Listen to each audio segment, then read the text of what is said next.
odeeffannoo baargamaatti yonca'u William Saliba waliigaltee dheeressuudhaaf kan waliigalee Arsenal waliin taphataa murteessa. Arsenal jechuun ni dandeenya Salibaanii waggootaa fi qindoominni Saliba fi Gabriel Magalhaes Arsenal keessatti uuman olaanaadha kan ture ga'umsa kilabicha keessatti mul'isaa turaniinis dinqisiifannaa akkasumas ammoo leellifamaati kan taphattoonni kunneen kan isaan argaman qindoominni isaan Premier League Englandiin Arsenal keessatti mul'isaati jiran xiinxaltoonni kubbaa miilaa hedduu qindoomina olaanaa jechuudhaan sadarkaa jalqabaa irratti liigichaan kan isaan filachaati jiranuu sararratti Arsenal taphattoota cimsan keessaa jalqaba irratti ilamu Saliba fi Gabriel Magalhaes kilaboonni Premier League England dabalatee akkasumas ammoo Champions League Europaatiin Arsenal irratti goolii galchuudhaaf kan isaan rakkataniiti jiranuu Premier League Ethiopia Premier League Englandiin waggoota lama darbee goolii muraasa kan irratti gale Arsenal bara kanas taphoota 5 goolii 2 qofatu kan irratti galee bara kana liigichaan Arsenal fi Crystal Palace qofatu goolii 2 yookiin ammoo goolii muraasa kan liigichaan irratti galee Arsenal bara dorgommii kana dorgommii hundaanuu taphoota 7 kan morkatee taphoota kanneen keessaa garuu taphoota 5 gooliin osoo irratti hin galiin dirreedha kan ba'e Liverpool fi Manchester City qofatu Arsenal irratti bara dorgommii kana goolii kan galche Liverpool rukuttaa dabbiirraa Dominic Szoboszlai goolii inni galcheen Arsenal 1-0dhaan Anfielditti Liverpoolin kan mo'atame kanatti ammoo Emiratesitti Arsenal tapha Manchester City waliin tokko qixa baheen Erling Haaland taphaan goolii galchuun isaa ni beekama kanaaf Liverpool fi Manchester City qofatu goolii tokko Arsenal irratti bara dorgommii kana kan galche kanaaf ammoo gaheen William Saliba Gabriel Magalhaes jalqaba irratti kan eeramu Christian Mosquera Julian Timber Ricardo Calafiori Ben White taphattoonni sarratti isaa kunneenis ga'umsa gaariin sarratti Arsenal keessatti uumate kan jiran caalatti garuu kan qindoominni Saliba fi Magalhaes jalqaba irratti kan eeramu Salibaan erga miidhamee booda garuu Magalhaes fi Christian Mosqueraanis qindoominni uuman olaanaadha jennee kaasuu ni dandeenya garuu William Salibaan miidhamarraa bayyanachuudhaan ammas Arsenal tajaajilaatti kan jiru Arsenal dhiyeenya waliigaltee Gabriel Magalhaes dheeressuun isaa ni beekama ammoo kan Salibaa dheeressuudhaaf hojjechaa akka jiru The Athletic kan gabaase waliigalteen kan Saliba Arsenal waliin qabu bara 2027 waggaa 2 booda kan xumuramu ta'a Real Madrid garuu taphataa kana mallatteessifachuudhaaf gara fuulduraatti ammarraa eegalee hordofaati kan jiru waliigalteen taphataa kana 2007 yeroo 2027 yeroo xumuramu bilisaan mallatteessifachuudhaaf Madrid hojii eegaluun isaa ni beekama. Madrid akkuma beekamu taphattoota waliigalteen isaanii xumuramuudhaaf dhiyaatee adamsaati kan jiru waggootaa fi taphattoota bilisaan mallatteessifachaati kan jiru Kylian Mbappé taphataa paawundii miliyoona 100 fi miliyoona 50 ol baasuu danda'u bilisaan kan mallatteessifatee isa dura Alaba akkasumas Rudiger faa bilisaan kan mallatteessifatee amma immoo taphattoota sarachisaa kan akka Saliba kan Liverpool Ibrahima Konate mallatteessifachuudhaaf hojjechaati kan jiru Arsenal kana hubachuudhaan waliigaltee taphataa kana dheeressuudhaaf hojjechaati kan jiru waliigalteen isaa yeroo xumuramu mallatteessifachuudhaaf Madrid hojii eegalus garuu taphatichi Salibaanis Arsenal keessa turuudhaaf fedhii qaba kan jedhame kanaaf immoo waliigaltee waggoota 5 Arsenal waliin isa tursiisu mallatteessuudhaaf akka ta'edha kan gabaafame kun jechuun hanga 2032 Arsenal waliin waliigaltee Arsenal waliin isa tursiisu guyyoota taanan ni mallatteessaaf kan eegamu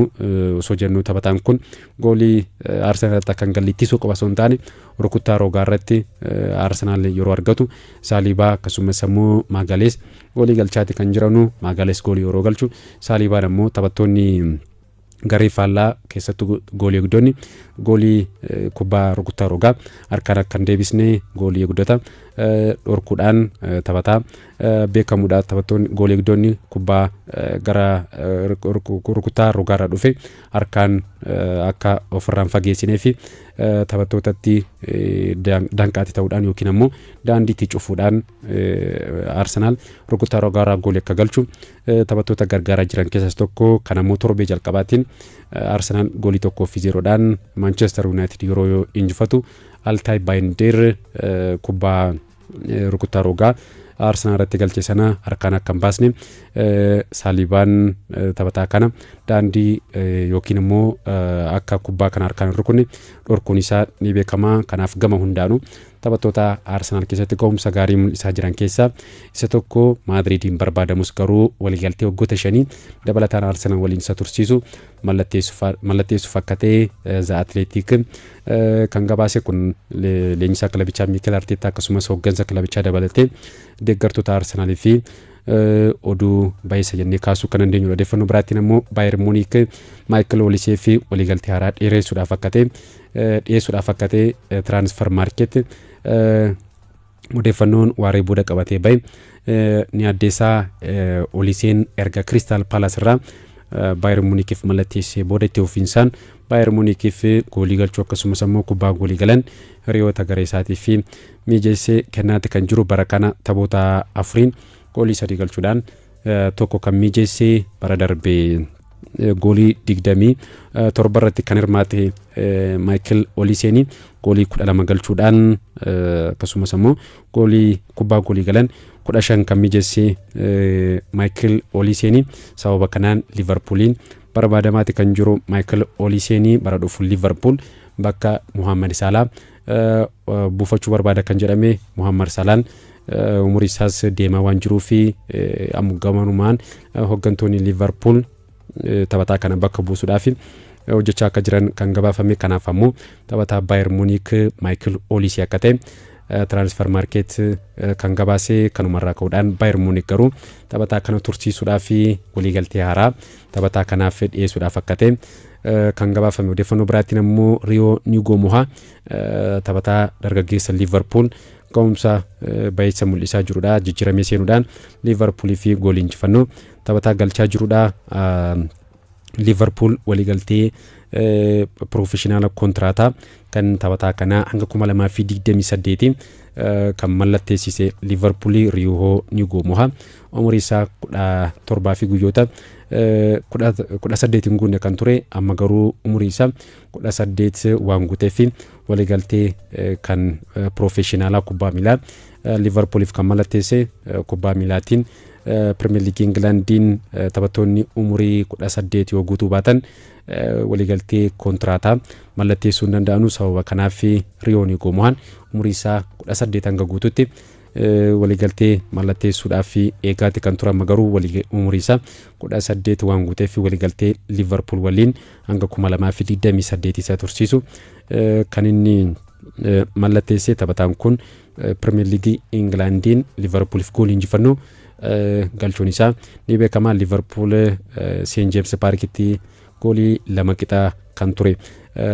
Newcastle United waliin ta'us garuu taphni sa'aatiin idilee xumuramee daqiiqaa dabalataa 10 kenname 100 irratti goolii injifannoo Rio Nigomoha galcheen Liverpool qabxii 3 tapha Newcastle waliin morkateen 3-2 injifachuudhaan qabxii 3 argachuun isaa ni beekama. Kubbaa kana Mohamed Salahtu mijeessee fi garuu immoo Szoboszlai haalli inni kubbaa kana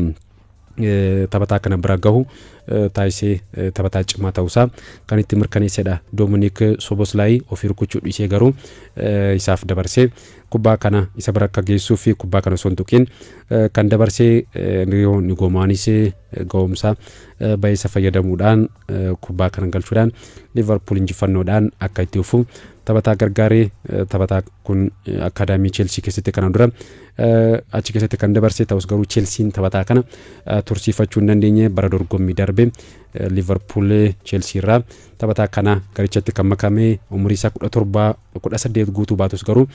Liverpool keessatti ga'umsa gaarii mul'isuu isaatii walqabatee amma umurii isaa 18 waan guuteef Liverpool waliigaltee seenaa kubbaa miilaa isaatiin kontiraataa jalqabaa hanga 2028 isa tursiisu Liverpool fi Riyoon Gomoa kan isaan walii mallatteessan odeeffannoo biraatti hin darbu